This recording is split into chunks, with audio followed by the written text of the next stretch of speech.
শুভরাত্রি বন্ধুরা, আশা করি সবাই ভালো আছেন।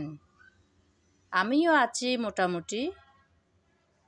আজকে রাতে একটা মজার রেসিপি বানিয়েছি, আমার কিন্তু মজারই লাগে। আজকে রেডি করলাম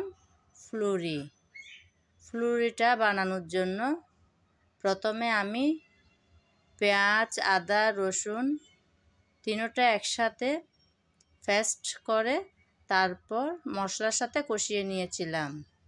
মশলা ভালোভাবে কষানো হয়ে যাওয়ার পর দিয়ে দিলাম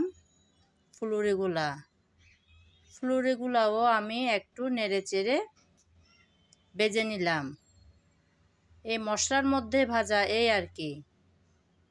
তারপর দিয়ে দিলাম পরিমাণ মতো পানি।